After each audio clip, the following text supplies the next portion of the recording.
Assalamualaikum warahmatullahi wabarakatuh. Perkenalkan, nama saya Adlika Putri Andari dengan NIM 21140500026 dari kelas TBIA.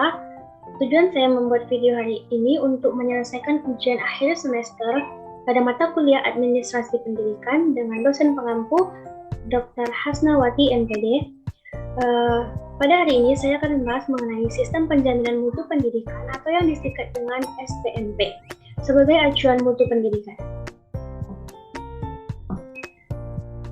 Baik, adapun pokok pembahasan kita pada hari ini yang pertama yaitu definisi kualitas atau mutu, kedua definisi sistem penjaminan mutu pendidikan, ketiga tujuan sistem penjaminan mutu pendidikan, komponen mutu pendidikan, manfaat yang diperoleh sekolah dalam mengimplementasikan SPMP, prinsip dasar sistem penjaminan mutu pendidikan, dan yang terakhir kegiatan penjaminan mutu pendidikan formal dan informal.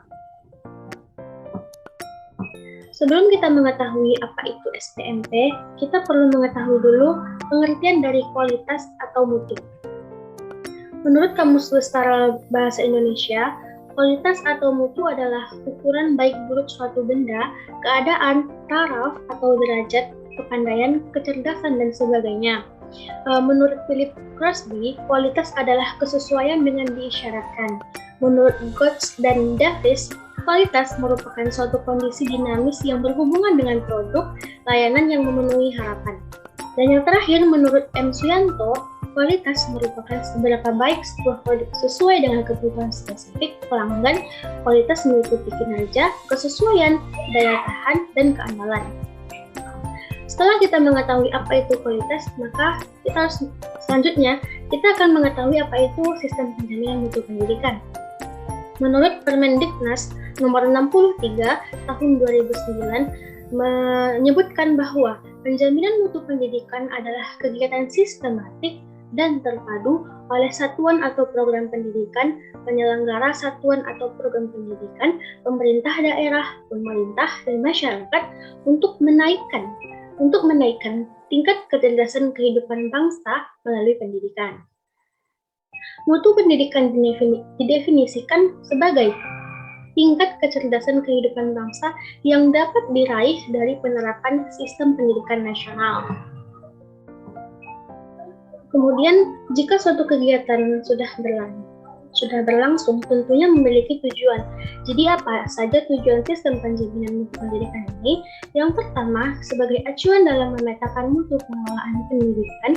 Kedua, proses dan produk SPMP dapat meyakinkan bahwa pendidikan dan pembelajaran telah diupayakan terus-menerus. Ketiga, menentukan model fasilitas peningkatan kinerja sekolah meliputi sistem pembelajaran, manajemen berbasis sekolah, dan pemberdayaan masyarakat. Yang terakhir, SPMP bertujuan agar setiap warga negara mendapatkan pendidikan dan pelayanan yang bermutu.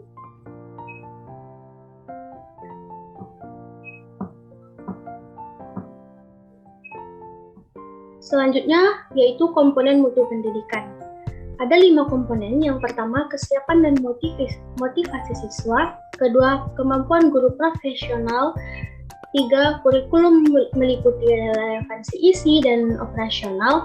Keempat, sarana dan prasarana. Dan yang kelima, partisipasi masyarakat yang meliputi orang tua, pengguna lulusan, dan perguruan tinggi. Jika komponen ini sudah terpenuhi, maka mutu pendidikan akan mudah untuk diraih. Selanjutnya, apa sih manfaat dari SPMP ini? Yang pertama, memfasilitasi sekolah agar siap menjadi lembaga otonom, demokratis, akuntabel dalam perencanaan, implementasi, dan pengendalian program sekolah mengacu kepada dan mencapai standar minimal. Kedua, memfasilitasi sekolah dalam melaksanakan evaluasi diri sekolah, menyiapkan sekolah dalam mencapai akreditasi yang tinggi.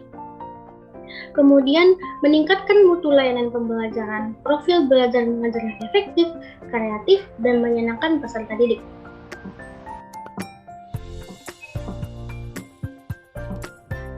Selanjutnya, apa saja prinsip dasar sistem penjaminan mutu pendidikan? Ada 4. Yang pertama, prinsip keberlanjutan yang dilakukan secara terus-menerus tentunya. Yang kedua, terencana dan sistematis. Ketiga, menghormati otonomi satuan pendidikan baik formal maupun non-formal. Dan yang ketiga, SPMP merupakan sistem terbuka yang terus disempurnakan secara berkelanjutan. Pelaksanaan sistem penjaminan mutu pendidikan pada berbagai jenjang pendidikan adalah untuk memberikan acuan dan arah program dan kegiatan pelaksanaan, pembinaan, pengembangan pendidikan dalam proses perencanaan hingga pemantauan pengelolaan pendidikan agar berlanjut.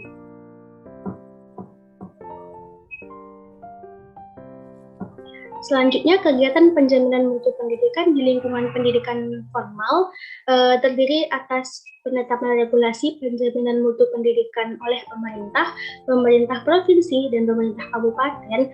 Kedua, penetapan standar pelayanan minimal. Ketiga, peningkatan standar nasional pendidikan. Keempat, pemenuhan standar mutu acuan oleh satuan atau program pendidikan. Dan yang terakhir, penyediaan sumber daya oleh penyelenggara satuan atau program pendidikan. Selanjutnya, penjaminan mutu pendidikan oleh satuan atau program pendidikan ditujukan untuk memenuhi 3 tingkatan acuan mutu. Apa saja 3 tingkatan acuan mutu itu? Yang pertama, SPM atau Standar Pelayanan Minimal. Kedua, Standar Nasional Pendidikan atau SMP, dan Standar Mutu Pendidikan di atasnya SMP. SPM atau Standar Pelayanan Minimal ini ditetapkan oleh Menteri dan berlaku untuk satuan atau program pendidikan, yaitu penyelenggara satuan atau program pendidikan, pemerintah kabupaten atau kota, dan pemerintah provinsi. Sedangkan SMP, Standar Nasional Pendidikan, ditetapkan oleh Menteri dan berlaku bagi satuan atau program pendidikan, sama seperti SMP. Sedangkan yang dimaksud dengan standar mutu pendidikan di atasnya SMP adalah standar mutu yang berbasis keunggulan lokal dan standar mutu yang mengadopsi dan mengadaptasi standar internasional tertentu.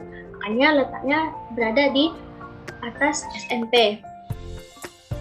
Standar mutu di atas SMP berlaku bagi satuan atau program pendidikan yang telah memenuhi SPM dan SMP.